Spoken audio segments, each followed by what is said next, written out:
I'm just going to run through a few questions that we've received through the chat box.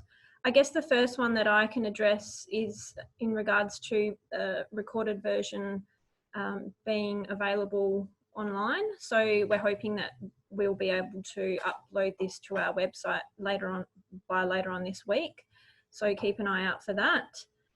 And then we've got a couple of other questions here. So I know Deb has actually answered one of them or most of them in the chat boxes, but I thought it might be a good idea if you wouldn't mind just answering them again on camera, please, Deb. So the first question is from Jenny Andrews, and it says, Deb, with in-kind contributions for the state NRM grant, do they have to be implemented from the start date of the grant?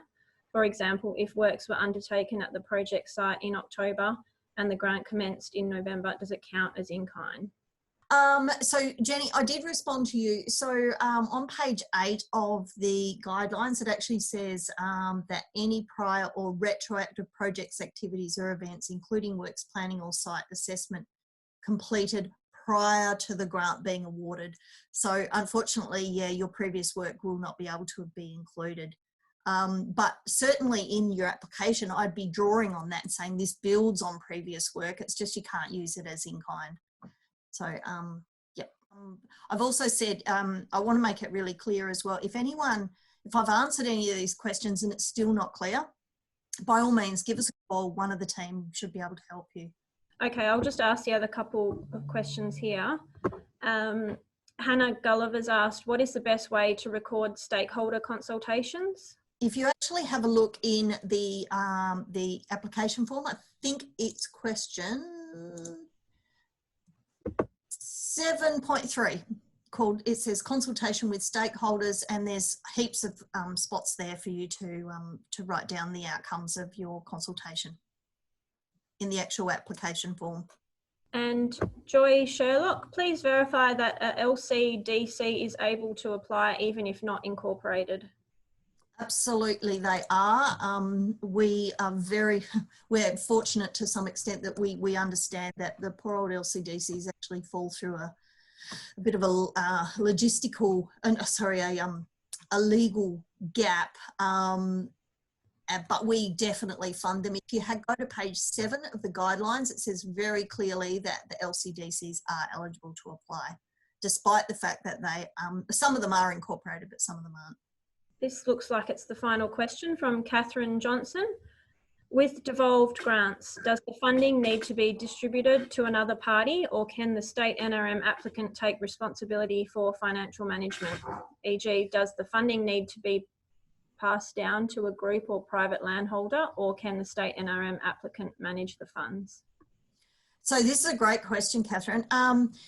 So I started writing you a response, and I might just sort of read it out. So if I understand your question, you're asking if you must give the funds to the private landholder. My short answer would be most examples, good examples of devolved grants actually don't do that. Usually they would buy the seedlings and deliver them out to the landholder or fencing material or whatever it is that you're contributing.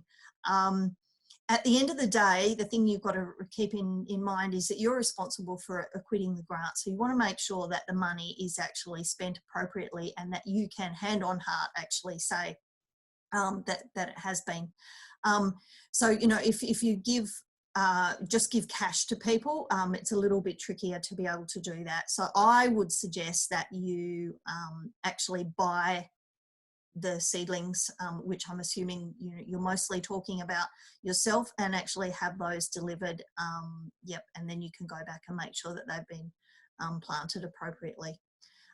If that doesn't answer that question, yeah, give me a call. I think I've got it, but if I'm wrong, let me know. Dan's actually got a couple of things that he'd like to address, I guess. With that. Dan always asks really hard questions. I'll just pass over to Dan. Okay. Oh, he's got his beanie on. Yeah, it's a bit chilly here. So it just... You're echoing. So just to add to that, like, I guess Circle, because we sponsor quite a lot of grants and we've had to navigate that space quite a lot. In our experience with sponsoring, because we take on that legal, as a sponsor or in that devolved grant Mhm. situation, you take on that legal responsibility. It's really important that you can demonstrate that you're managing those funds appropriately. So we don't give out funds to the landowners or anything. Anytime that a project partner does deliver something against the grant, we actually have them invoice us and we manage the funds directly. So Circle, that's the work that Circle takes. It's probably the most responsible way of dealing with it and the easiest to report then on outcomes, because no money goes to a project partner or anything without a proper invoice being raised, and that invoice details the work that they've completed.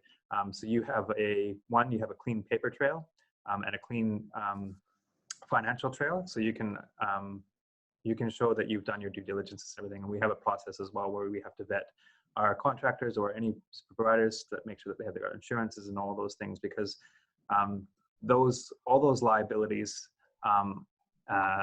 need to be considered because you are the legal entity for the grant. And if anything does happen, you need to be in a position where you're covered for anything that happens in that way. Yeah, that's a really good point, Dan.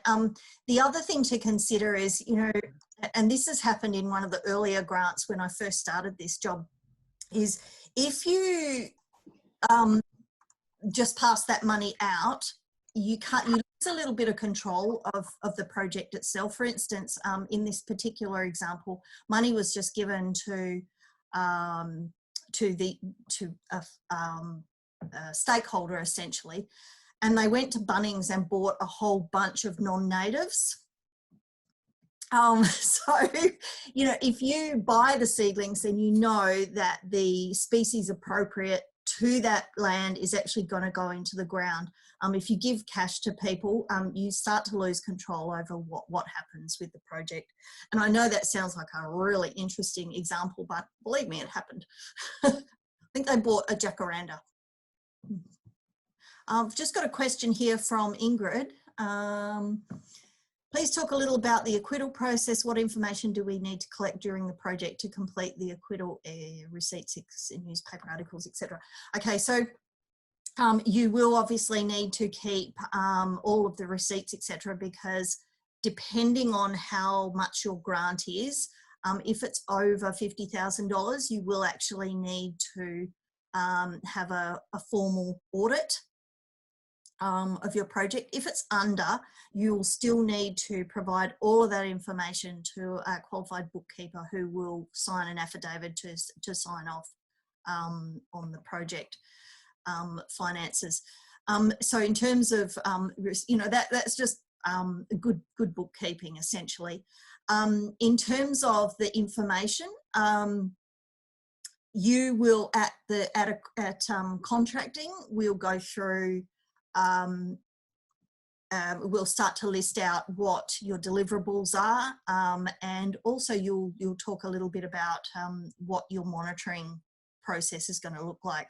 So you won't be asked anything at the end of the project in the final report that you haven't already collected. So as the process starts, we sort of get, in your application form, we get a sense of what you're proposing and how you will monitor your project. When it comes time to contracting, we'll drill into a little bit of detail and we'll actually ask you to commit to those things. That's what the contract's about. It's a commitment between us and you guys to say you agree that you're going to deliver this in this time. So you'll know at contracting what you need to collect. And then at the final report, you will basically say how you've delivered against that contract. And that's why it's so important that your contract, so your schedule and your funding agreement are kept up to date, because essentially that's what we're judging you against or assessing you against once you got your project successful and you're up and running. So that's why it's so critically important. So if you know that you're delayed in delivering a couple of components of your project, let us know, because a variation's actually pretty easy to do. And that way your contract is actually valid and up to date. And that's what we're talking about when we talk about having your projects not in breach of contract to be eligible to apply. So I hope that helps. If that's what you, hopefully that answered that question, Ingrid.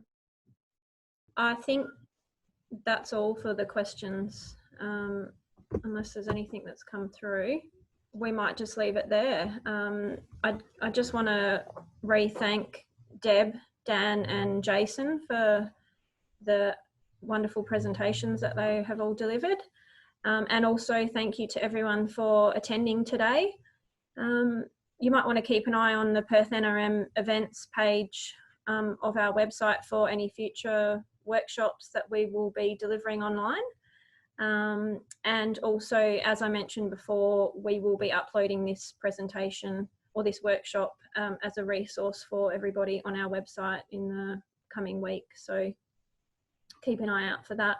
But yeah, if anyone has any questions, feel free to contact us.